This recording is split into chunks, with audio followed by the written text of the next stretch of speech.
छोटे छोटे स्टेप्स लो। मैं उसे बोलूं कि मैं 1 घंटे में तुझे सारा घोट के पिला दूंगा तो ऐसा पॉसिबल नहीं। फिर वो पढ़ाई लिखाई के अलावा और सारी चीजें सोचने लगेगी। चीज होती है समझ में आना। अगर आने लगता है तो फिर मैं खुद से करूंगा। यही गुड थिंग, क्योंकि लेस टाइम में more thing you can achieve through the year. बाकी तो हम लोगों की खुद की मेहनत यूज करते हैं। You know the ranks. You've seen the movies. You think you know Kota. Think again. Welcome to EdTake, the Kota chapter, where we are ditching the headlines to bring you the ground reality, straight from the classrooms. Pressure क्या है? Teachers क्या सोच रहे हैं? और AI इस legacy system को कैसे शेकअप कर रहा है? इन सब सवालों के साथ It's time to listen to the real voices of the student capital of India, Kota.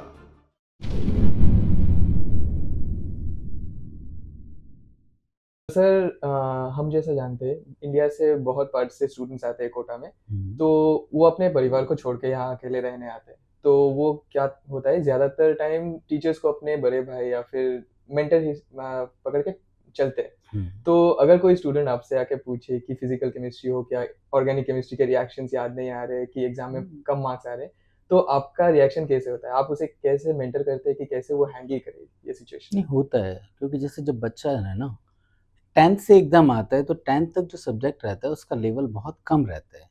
जैसे ही वो 10th के बाद 11th में आता है ना, तो जितनी उसने सारी साइंस पढ़ी है या सारा मैथ्स पढ़ा है वो 2 चैप्टर में ख़त्म हो जाते हैं।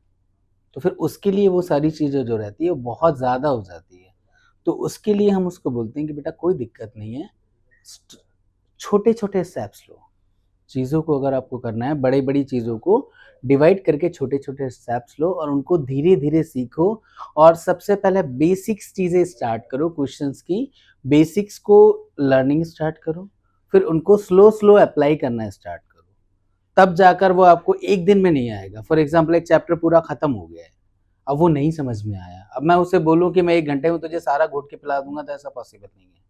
तो वो क्या होता है, हम लोग पार्ट्स में डिवाइड करके उसको जो जो ज़्यादा इम्पोर्टेंट है वो चीज़ उसको लर्न करने के लिए बोलते हैं, बजाय उन सारी चीज़ों के कि भाई जो कम इम्पोर्टेंट है। तो और जिससे ज़्यादा पूछा जाता है या फिर कैसे क्वेश्चंस इंटरेक्ट होते हैं एक दूसरे के साथ, तो वो वाली चीज़ें उसको लर्न करना, थोड़ा मोटिवेट करते हैं उसको कि भाई तुम थोड़ा मोटिवेट हो, भाई कैसे क्या करना है। कुछ उसको देखो, एक चीज़ होती है, अगर मुझे कुछ समझ में आ रहा है तो मेरा इंटरेस्ट होगा, अगर मुझे समझ में नहीं आ रहा है तो थोड़े दिन बाद मैं दूसरे डायरेक्शन में चला जाऊँगा।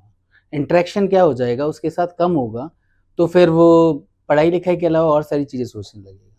तो हम उसको मोटिवेट कर रहे हैं, देखो नहीं समझ में आ रहा है कोई दिक्कत नहीं, कंटिन्यू करो, धीरे-धीरे चीज़ें क्या होगा शॉर्ट करो। बच्चे क्या होते हैं, बहुत पूरे चैप्टर को समराइज़ नहीं करते हैं, वो उसी में उलझे पड़े रहते हैं। तो समराइज़ करके आप चीज़ों को करोगे, ईज़ी वे में बताते हैं, कौन से वाले क्वेश्चंस करोगे तो ज़्यादा समझ में आएगा।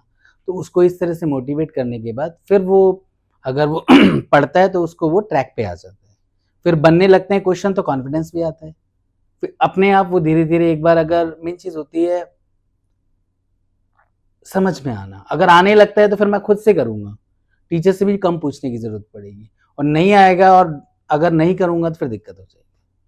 तो कभी ऐसा हुआ है कि आपके बैच में कोई स्टूडेंट है, सबको लगता है कि वो मीडियोक्रे रिज़ल्ट ही करेगा। आपको कहीं न कहीं पता था कि ये शाइन कर सकता है, रिज़ल्ट ला सकता है, और वैसा हुआ रिज़ल्ट के दिन।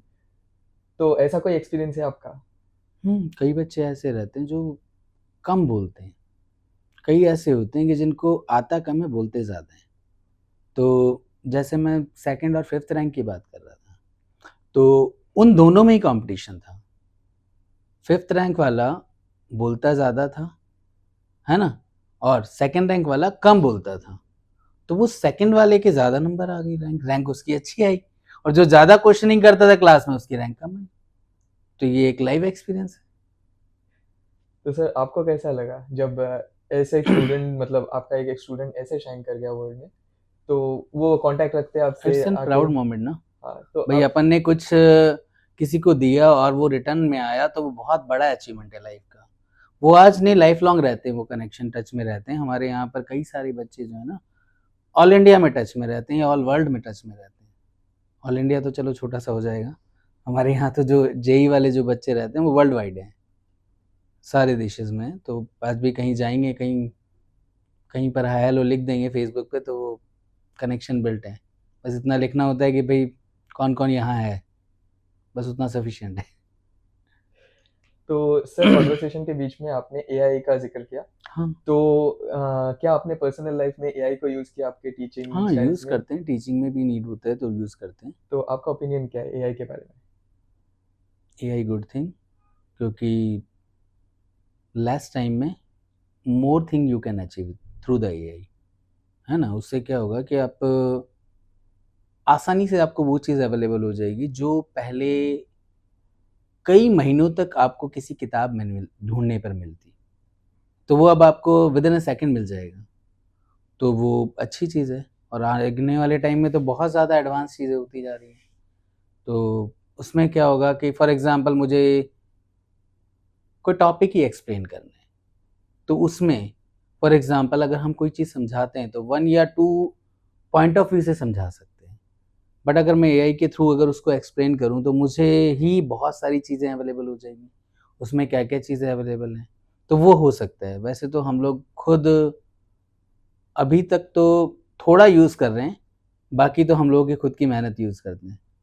क्योंकि क्या होता है ना, हम इतनी आसानी से एआई पे अभी इतना बिलीव नहीं कर पाएँगे, क्योंकि वो भी ठीक है, थोड़ा टाइम लगेगा, बट वो चीज़ें एडवांस हो जाएगी। बट अभी हम लोग यहाँ जो सिटी है कोटा की, उसमें हम लोगों जो ने कंटेंट जो क्रिएट किया है, वो बहुत मेहनत करके क्रिएट किया है। तो उस चीज़ तक एआई को पहुँचने में थोड़ा टाइम लग सकता है।